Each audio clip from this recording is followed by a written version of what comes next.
Hello. Today we will be covering the order to cash process in Sage X3. Now, although it is the order to cash process, I'm going to be starting from the quotation phase of this process so that you can understand exactly how the flow works. Now, we're going to be raising a quotation for a particular customer from one of our sites or one of our companies. So I do the full entry, then I go to new. Here I'll specify the site from which we're going to be making this sale, and the site is NA012. Should the customer have a request for quotation number, this is where you will input that. And then the customer I am billing or quoting for rather. The delivery address is that which is picking from the customer master file. If I have a project I want to tie it to, then I can link this particular quotation to that project. The shipment site, so for the sake of this demo, I'm going to make the shipment site the same site as the site I'm selling from, even though it can be different. And here I can define the sales rep. Which sales rep am I tying this to? So here I've tied it to John Smith, and maybe I can also tie it to a CJ, who happens to be one of the sales rep too. And then here I'll define my tax rules and then the currency I want to quote the customer in. With X3 you can quote in various currencies as the case may be. It doesn't matter if the customer is tied to a particular currency. Okay. Then I go to my invoicing. So here I'm saying that this particular customer is a 30-day customer. Okay, so I'm expecting my payment 30 days after invoicing. Okay, now although I want to make it a cash customer, so I'm just going to change that to cash. And then here I've also set up a discount, a settlement discount, where I'm saying that this customer will get a 2% should he pay 10 days before the invoice date. Okay. Then there are other analytical dimension or types that I can assign to this particular transaction for reporting purposes. And then here I have my invoice line where I can define the freight charge that should be assigned to this quotation, and also the insurance and the discount as the case may be. I can have multiple lines. Then I'll go to the lines where I will now be expected to input the items that I'm going to be quoting. So here I'll select that I'm quoting my 3 sprockets, which is my BMS 001 quantity. So let's say I'm doing 3 of that. The gross price, the system will input all that automatically, and then here I can select my tax. And then, like you can see, this is tied to sales rep 1 and sales rep 2, which is CJ. Now, if you do not want to scroll through the lines like this, you can do a pop-up view. Okay, some people prefer to do a pop-up view, so you can actually fill the lines this way rather than going scrolling from left to right. Okay. All right. So let's add another one. So let's say BMS 002. Which is the 5 sprockets. Make a 3 of that, and then okay, tax rules. We'll set up our tax. We'll say it's goods and services tax. No. Okay. All right. So let's say these are the 2 items we want to quote this customer for. Now, at every point in time, you can check how many items are available from your stock even while you're quoting. So if I do that and I come to stock by site, the system will show me what is available. This is what is available in manufacturing, okay, on order for manufacturing, and this is actually what is available in terms of our stock. So you can see I have 59 of this and I'm just doing 3 of it. Okay, so we'll close that. There are other things you can also see from here, like you can see the latest product that was ordered from this particular site. So if I want to see the latest product, X3 will give me the latest product ordered from the site, and will also give me their gross prices, and also the net prices, the cost price, the order date, the order number, and the particular sales site that was involved. Okay, so closing that, we will just do a create here, and the system will automatically assign a quotation number. So at this point in time, we have created this order. Okay, now we have created this quotation. Now, in order to convert the quotation to an order, there are 2 ways you can do this, or 3 ways rather. So you can do it from here, or you can leave the screen and go to the order section and also do it from there. It is also important to know that every single transaction in Sage X3 can be tied to a particular workflow, so that a signature will be required before it can get to the next stage. Okay, so for the sake of this demo, I'm just going to close this page and then go to the order section, which is my sales, then the order, and go to the full entry here. I'll do a new here, and then select my site, which is that one there. The reference can be whatever it is you want to put in there. Then I'm selling to that customer. Now at this point, the system is now ready to pick up the lines from the quotation that you raised earlier. All you have to do is you come to your left screen here, and under your delivery, you come to your left screen, and then let's see, let's search by the customer. Okay, so we can search by the customer, or we can come to this particular section here to say quote selection, and then we'll be able to pick it. So then the system assigns the quotation as the case may be. Yeah, all right. So so at this point now, I'm going to create the quote, or the sales order rather, sorry. Okay, so if I create the order, but before I create the order, you can also see various items under each of the lines. Okay, various items like I showed you earlier.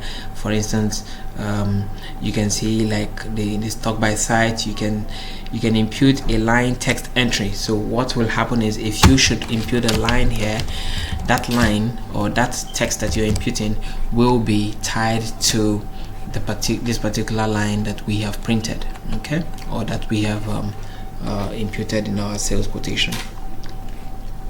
Now, one thing I also want to show you is what we call the source for delivery.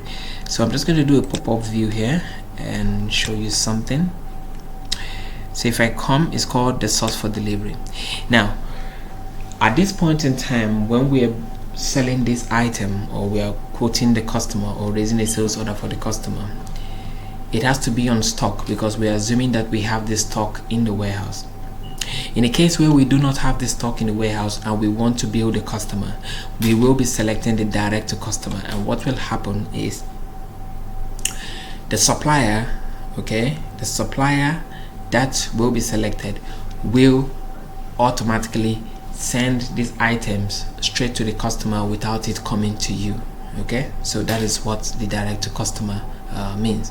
If we select the receive and the ship, what will happen is, at the point where you raise a purchase order, the system X3 will automatically assign those items that you just purchased to the sales order if you select the PO receive and ship, and then the work order is for manufacturing purposes. Okay,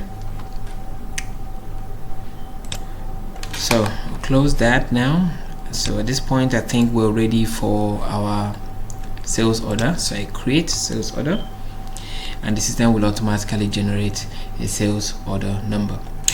The revision you see here, the 0, is the number of times that this particular sales order has been revised. So if I do a delete and I come back and I revise this sales order again or change certain things, the system will keep track of how many times that particular sales order has been revised. So you can always go back to view or run a report to view who has been changing things in the sales order and how many times they've actually been doing that, or they've actually done that rather.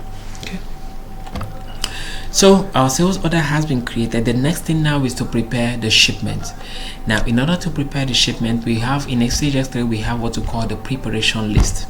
Okay, but before the preparation list, remember that what we just did now was a sales order. We have not allocated the item. However, you can set up the system to automatically allocate at the point of raising a sales order, which is what I actually did. But if the system has not allocated, then you have the option of doing the allocation here, and in that particular scenario, the allocation screen will be highlighted, and then you just click on allocate and the system will allocate those items to this particular sales order. Okay, so let's do a close. In this case, it has been allocated, as you can see on my status. All right, now just to print out how our sales order or sales acknowledgement will look like, customer order acknowledgement, we'll do a print. You have various parameters which you can select here, and then print. Okay, and that is our customer order acknowledgements. Okay, now notice that line I talked about. That is the line that I was saying that it will be tied to this particular item, okay, and not this particular one. So should you want to communicate something with respect to a particular item in a sales order, you can input a line. All right, okay, so I'll do a close. So like I said, at this stage it is now ready for shipment. Okay, notice here also that the status is of course not delivered and not invoiced. The order status is still open. Okay, the sign here you see is saying yes automatic because it is coming back to me. Okay, in a situation where, so just to show you something here, the signature history, you can see that the sender is myself and the recipient is myself. Okay, but if I set up a workflow in such a way that at the point of raising a sales order I need my manager to approve, then the recipient will change, and that means I will not be able to prepare this particular sales order for shipment until a manager approves it. Okay, all right, so I'll do a close, and then I can do the preparation from here, but I usually prefer to do it from the main screen. So I'll do a close, and then I'll go to my generate preparation list, which is that one there. Then here I'll select my site. The site is NA012. The picker, okay, which is the person that will be going to the warehouse to pick up these items. That's admin, that's myself. And you can input other details as the case may be if you want to filter this particular preparation list. But I'm just going to do OK here, and then the system will generate the preparation list for those two items that I created or that I raised a sales order for. Okay, you can also print this should you want to print it. Okay, then close. Now after the preparation list, we now have a preparation plan. The preparation plan is where you will now assign picking tickets to these particular items that has been specified or raised in the sales order. Okay, so you have the option of saying a particular item will not be picked or a particular item will be picked. Okay, so I'm just going to show you now. So we'll select my picker here, which is admin, then the preparation list, which is the preparation list we created earlier. So select that, and that is that one. Now remember that you can actually have different departments doing this. I'm bundling everything together just so you understand the flow. In a typical organization, you will have different persons doing this. Somebody will probably be responsible for the quotation and the sales order. Another person will be responsible for the picking and the packaging. Another person will be responsible for the preparation, the shipment, and as the case may be. Okay. All right, so the system will automatically display that, and I have the option of selecting which one will go through picking list or which one will not go through the picking list, as the case may be. Okay. So once you have done that, you will now come here and you click on picking list, or picking ticket rather, and the system will generate a picking ticket for the 2 items, as you can see. Okay, picking ticket has been generated for the 2 items. All right, so once the picking ticket has been generated, we will be expected to now click on deliverable. When you click on deliverable, that means these items are now ready to leave are now ready to be processed for delivery. Okay, so if we say deliverable here, the status will change from what it was initially to deliverable.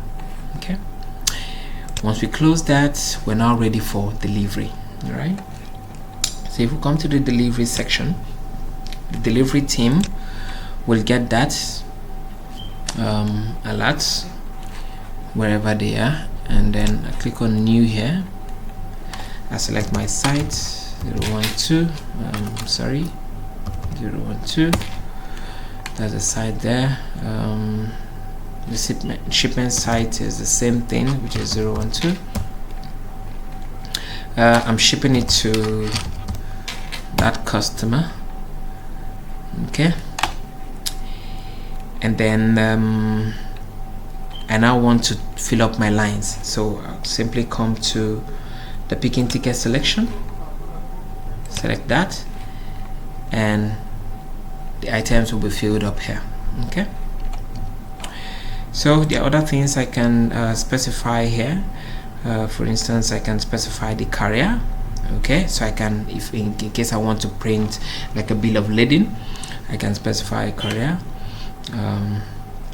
Then I can specify the trailer number, the weight, and the gross weight, the volume. Now, if this is a packageable item, these parameters will come through automatically, but because it is not a packageable item, I don't have it coming through. Okay, so here I can also impute the plate number of the truck or the trailer that is carrying this particular item. Here I can impute the license plate number, the case may be. Okay, I can impute the departure date, so departure date maybe that. Departure time I can say is 12 o'clock. Okay, arrival time, we do not know the arrival time now. The arrival time will be filled in when that particular truck arrives at its destination. All right, so at this point in time I can now do a create. Now it is only when you create one, a delivery number will be generated. However, these items are still within your vicinity, so in other words, they have not been depleted from your warehouse or from that particular site. The items will only get depleted from the particular site when you now validate, and this validation is usually done at the point where the truck is leaving the main gate of the vicinity. It happens when you do a validation. All right, so if we do a validation here, you will discover here that the invoice will now become active. Now remember that as these items are going, especially if we're shipping it abroad, the customs officer or whoever it is in the law enforcement may need a pro forma invoice. Now with Sage X3 you can generate a pro forma invoice for the customer. All right, so if we come here, we can do a pro forma.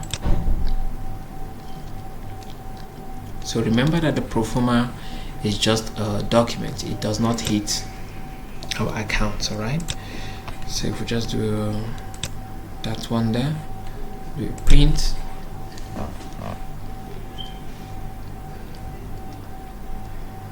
okay. All right, so print out that. So this is the pro forma that will go with the particular items, or those particular items. All right. Now you will also be needing a delivery note. So if we do a close here, under the delivery we can print out our delivery notes. That will also be going with the customer. Okay, delivery note. It's also called I think the packing slip. Okay, so you can have a packing slip or the delivery note that will go with the items, or that will go with the trucks. Okay. All right, let me close. So like I said, at this point it is ready for invoicing. Okay, so if we do invoice here, full entry. Okay, you can see everything is pulled through the transaction and what have you. So let's see the invoicing line. Everything is fine from this corner. The line evaluation, everything is fine. So we can simply just do a print. If we print out the invoice now, okay, if we create or print out the invoice now, you will see that it will have a temporary status, meaning that it has not hit our general ledger. So basically it can be going through approvals to say, sir, please approve this invoice before we can post. So X3 has got that flexibility where you can actually create an invoice, but it will not hit your general ledger until that invoice is approved. Then you'll be able to post. So you can see it has a temporary status, like I said. Okay. All right. Now at this point, I will now do a post, and it is only when I now post that it hits my general ledger. Okay, so you can also print out that. If we go back now and we print, what should come through won't have the temporary anymore. Okay, so let's see that now. So that's the invoice without the temporary now. So at this point, the transactions will hit our general ledger, and all the affected accounts will be, all the concerned accounts will be affected. Now after the invoice, the next thing is to process the payments. Okay, so this is where you select, okay, cash payment method. Remember we said cash, and then which bank or which petty cash it is going into. So here I can say I'm going to select the petty cash here. So let me just select that one. Amount to be paid, that's the amount to be paid. If it's check, with a check, you can input the check number and what of you. So once you click OK, that payment will be processed automatically. Payment creation, and that's that. Okay, now before we conclude, or before I stop, let's just look at some of the inquiries and reports we can view from the processes we have run so far. Under the quotes, we can see the quotation by period. So if I do OK here, after selecting the parameters, here I can see what has been ordered, I can see what has not been ordered in graphical format, and I can also play around with the period and the end dates. Okay, then under the quotation by sales rep, I can also see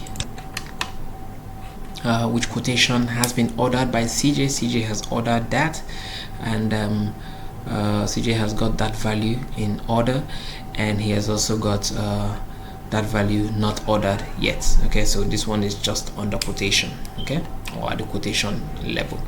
And then this particular guy here has got that ordered and that not ordered, almost a 50-50 split. Okay, so I close. Then if we go to the quote ranking, okay, the quote ranking by customer. Okay, so here we can see for this particular customer, he has ordered that amount, and for that customer he has ordered that amount. So we can actually use this to view our top end customers. Okay, and then here I can also see it by sales rep, so you can use this to also view your top earning sales rep or your top performing sales rep. But this is for quotes, so remember this is for quotes. However, you can also raise it for invoices. Okay, so if we go to invoices by sales rep, like I said, you can also do that for invoices. Here you can see your list of invoices, where the system will generate all the invoices that has been posted for a particular company or for a particular site or for a particular customer, depending on the filter that you apply. Okay, so if it has been posted or not posted, you will have that status here. If it is a pro forma, you will have it here as well. Okay, every single detail relating to the invoices that has been posted can be displayed here. So that is the order to cash process in Sage X3. Thank you for watching, and do have a nice day.